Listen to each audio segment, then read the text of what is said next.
Hi, Sugarlumps here again, just to continue with the series of overviews I'm doing for my mates at the Real Gaming Cartel. So building on the last overview which I gave of the character creation process, races and classes, etc. I'm going to jump in and have a look at the in-game user interface for UI. But before I do that, just a little bit more about the races and classes. So before you start the game, you should have a kind of good idea of the kind of character you want. So if you want a tank, somebody with a sword and shield, you should pick a race which is kind of gets a lot of health and to a lesser extent stamina bonuses. If you want a tank that's actually melee heavy, I should say, because you can get tanks that are also magic heavy, but they're not pure tanks in my opinion. If you want a spellcaster, whether that's a healer or a sorcerer, then you're going to want to pick a race which gets great magicka bonuses. So Bretons and High Elves are probably your best bet for those, although Dark Elves also have decent bonuses in that regard. For tanks, you're probably best going Orc. Breton's good for a casting tank, and also Nords and Imperials make for good melee tanks. Damage dealers, if you're a melee damage dealer, then you're gonna want to pick a race with decent stamina bonuses and to a lesser extent health and magicka potentially. Okay, so I've got that cleared up. So I've got two characters. One of them is a Templar. Now a Templar can be melee or spellcasting or a combination of both, but I chose a Templar in this case because they've got a skill line called Restoration, and that's great for healing. And I've also got a Dragon Knight whose primary role is going to be a melee tank, and this guy's an Orc.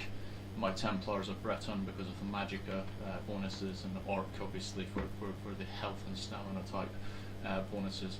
I'm having a blast with the tank, I have to say. Usually when I play these games I opt for damage dealers, mostly kind of stealth types and melee types.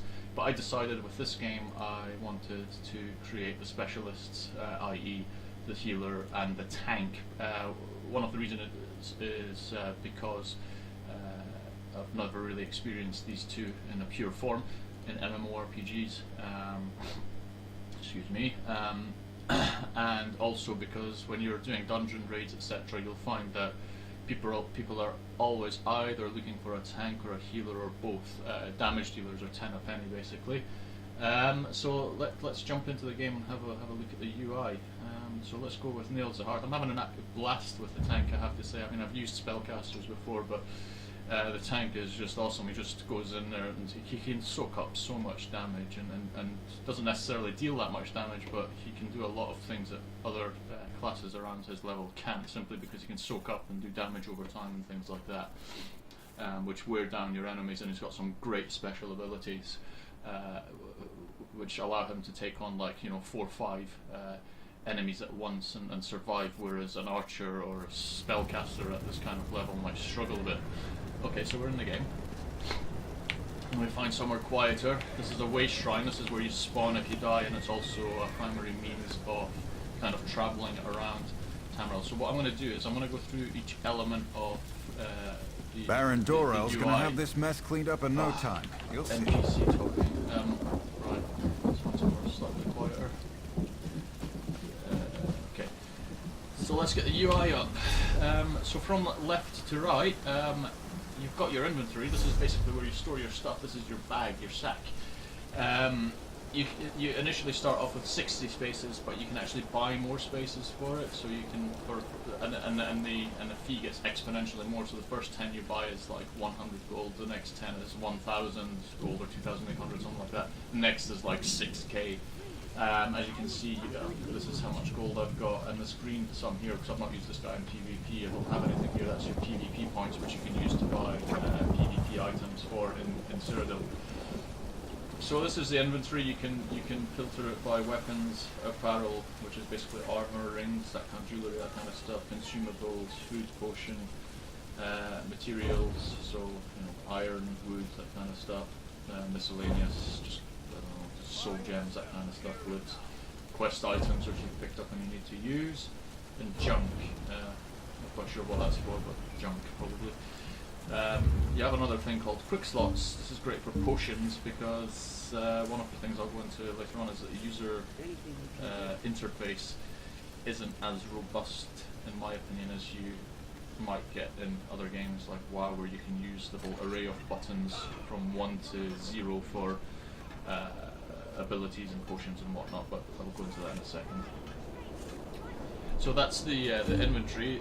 This is what you have equipped. So you've got your helm, your chest, your body armor, basically your waist, feet, leggings, bracers, shoulder armor, jewellery, and you can also wear a costume on top of that, which sits on top and gives you a more kind of a role-playing type look. Your weapons, so my primaries, I've got a one-handed and shield because I'm a tank. As a secondary, I'm a caster, so I've got destruction staff loaded up. I'll talk about those in a little bit more detail. So the character himself, so this is where you assign points to your magicka, health and stamina. So because I'm a tank, I want to focus most of this, I think, on health and a bit on magicka, because I want to get into a bit of spell casting in the later game as well. Stamina's great. Now the items that you wear in your inventory, as it shows here, also give bonuses that you can see. So it adds X amount of health, adds X amount of stamina. You can get ones for magicka. So if you, for example, opt to go heavy in health, but you actually need some stamina, you might want to focus your armor selection on how beneficial it is to your stamina. Then we've got the basically these attributes. This is attributes representing your magicka, health, etc. What the actual value, and these are the buffs and stuff that you have. So armor, because I'm wearing quite a lot of heavy armor. How much weapon critical damage percentage chance I've got based on the attributes on my weapons and armor, what my weapon damage is. Spell damage, spell criticals, again same business here. Spell resistance, which is your ability to reduce damage from casting enemies, as opposed to melee enemies, which is which your armor seeks to kind of negate. You also get your horse as well, which you can use to run around with. It's always nice if you've got a long way to go. This is skills. This is probably the most complicated part of this overview. So these are my inherent class abilities as a Dragon Knight. So I've got Ardent Flame, Draconic Power, and Earthen Heart. So I'll talk a little bit about skill points first. So how do you get skill points? 1 by leveling, you get 1 for each level. 2 by completing kind of important quest line chapters, like a chapter in the main story quest, or a chapter in the Mages Guild, or a chapter in the Fighters Guild, etc. will grant you one of these skill points. Also, you can find sky shards in the open world. There's a cool add-on actually you can add, which tells you where the location of all of them are, so you're not kind of running around like a headless chicken wasting your time. So just to illustrate, it tells you where these sky shards are, so if you get 3 of those you get a skill point for that, and the colours in with white, the ones that you've already picked up, and the white outline with the black is the ones that you still need to get. So skills. So yeah, you get a kind of skill line for the 3 skill lines per class. So Dragon Knight gets these 3 as I mentioned. And within each of these there's an ultimate ability and then there's active ability. So these are things that if you choose you can add them to your skill bar. So if I then press 1, I've got this thing called, in Draconic Power, called Dragon Blood. What this does is that it just revitalizes my health by 30% when it's low, so it's great for a tank if you're getting worn down and your healer is almost out of mana. It's a great survivability ability. And then 2, 3, 4, you can add them from different areas. So some of them do damage, some of them slow down enemies, some of them do area of damage, so damaging lots of enemies at the same time. The ultimate ability is basically I've only loaded one. That's the Ardent Flame one, which is Standard of Might. What this is basically a pretty powerful area of effect damage. So I'll illustrate this quickly. So if I'm surrounded by lots and lots of enemies, and it's not looking good for me, it's a good get out clause where I just press that, It's not loading because obviously I think you need to charge it. So you charge it by killing enemies. So once it reaches the top and it's fully coloured in, see here, you get a little bar going up, and once that reaches the top, and you smack R, then it puts down that area of effect, which is about 5 or 6 meters in diameter, and that just hammers anything in there. Great for getting out of hairy situations where you think you might be in for a kick in. So we talked about the ultimates. So each skill line has an ultimate of its own, and then you have what's called active abilities, which I talked about as well. These things here.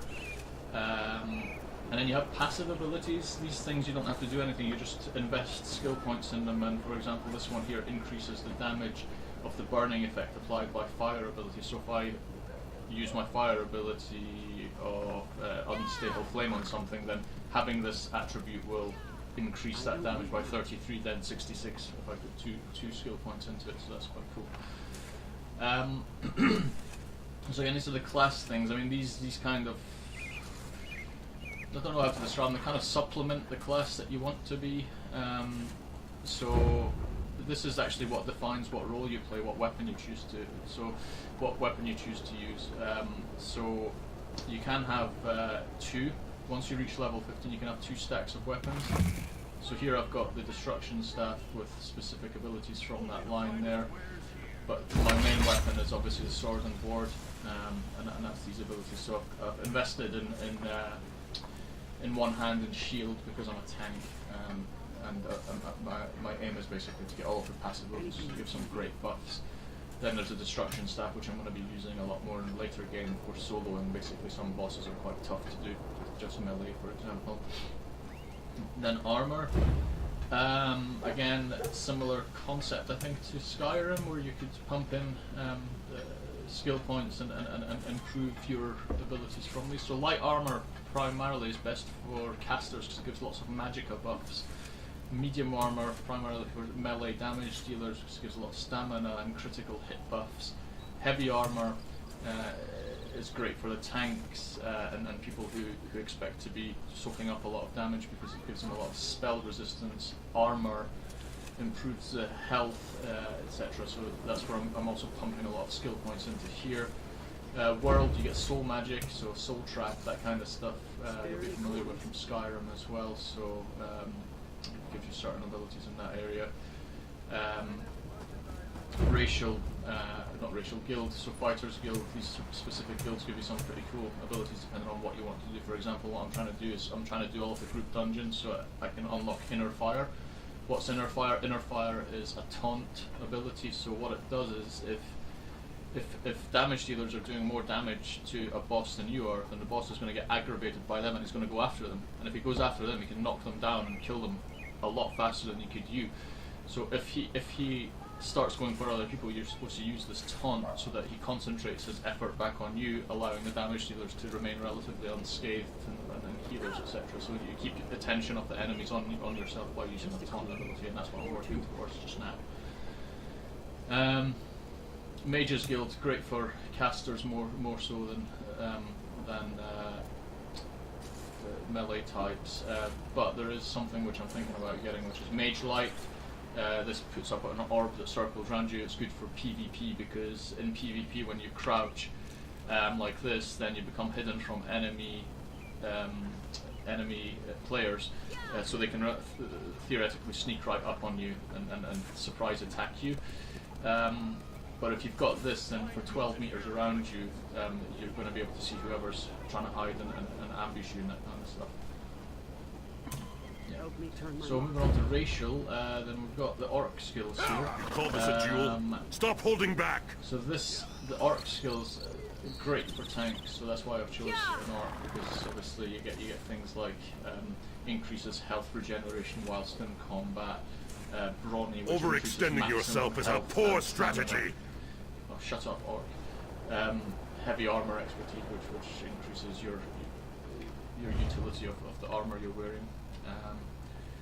So yeah, so that's the skills, quite a large bit to be talking about. But yeah, the journal is where you've got a list of all of your spells and where those are.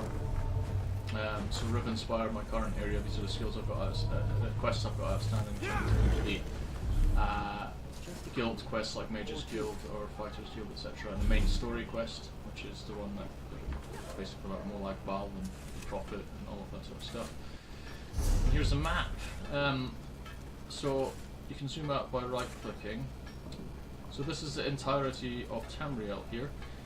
You can see the bits that are lighting up here. This is the Daggerfall Covenant questing area, PvE area. These things, so that's the Daggerfall Covenant, that's the Aldmeri Dominion, that's the Ebenheart Pact here, and in the middle here you have Cyrodiil, where they all kind of meet and gank each other and kick each other's arses. These torches with the plus, these are group dungeons, so you can actually teleport. Once you've done one group dungeon in one area, then you can teleport to other ones and do those as well in the enemy area. You don't have any chance of coming across enemies because the dungeons are instanced, which means only you and your party will be in any particular instance of that dungeon, and there might be tens of thousands of instances with different players who will never even see each other. So the starting area for the Daggerfall Covenant was actually this little island here, Strosmakai, and then there's Betnik. Then you're here till kind of like levels 1 to 7, learning the game, doing quests. Then from about level 7 to 15, 16, you're in Glenumbra. Then you move on to Stormhaven for levels 15 to 20, 23, etc. Then you're in Rivenspire, where I am just now, I think up to level 30 or whatever. And then you move on to the higher level areas to basically, make your bones kind of thing. So, in essence, each of these map areas they're just so huge. They could actually be a game in their own right. So essentially, I've completed. I'm about to complete a third game here by doing this map here. The game is just so big, and that's not to mention the other areas that you get with the other alliances. Oh yeah, one important thing about the alliances as well is that if you're playing this with your friends, you want to make sure that you're all in the same alliance. Otherwise, you're not going to be able to play with each other. You're only going to be able to kill each other in Cyrodiil.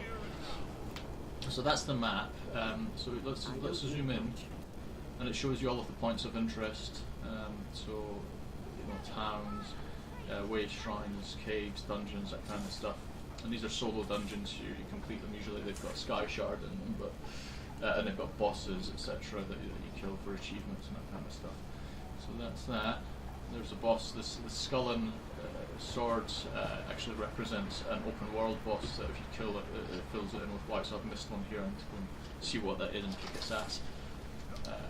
Right now I'm in Rivenspire and I've been working my way through. So it starts off around here and gradually gets more difficult the more you fan out, but the idea is that as you fan out you gain experience and levels and you can then tackle the tougher bosses which are in different areas of the map. It's a really good setup, I like it a lot.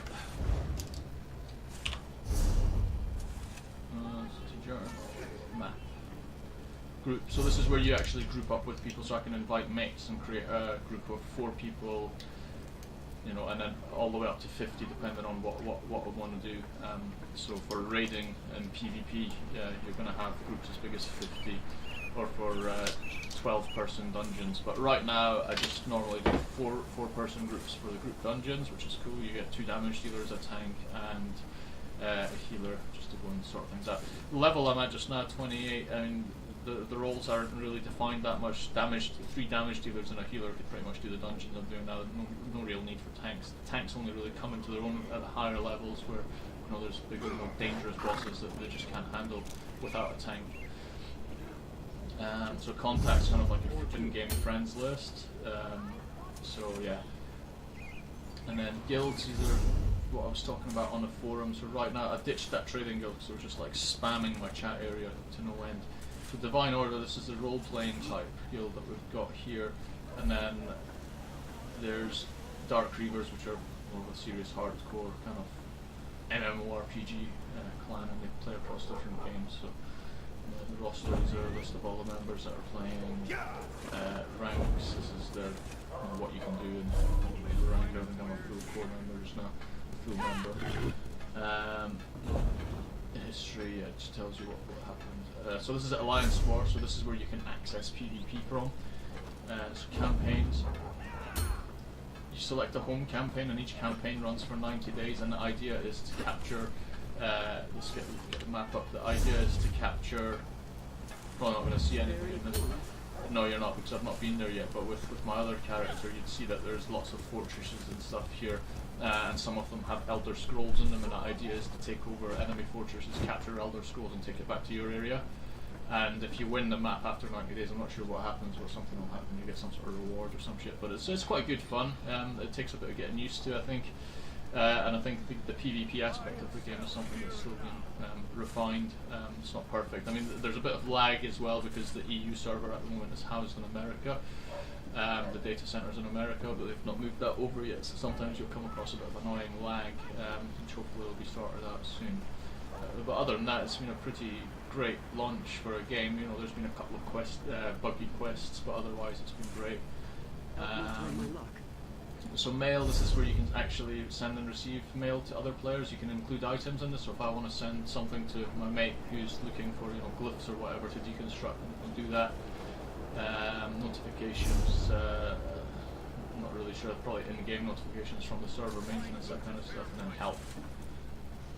So that's a UI, so that's the UI to an extent, yeah, so I think probably next video we'll have a look at actual questing and combat against monsters, and using some of these abilities in my Did you hear about the attempt on the king's life? Someone saved him. Okay, so cool, thanks. I'll post another video up shortly. Cheers.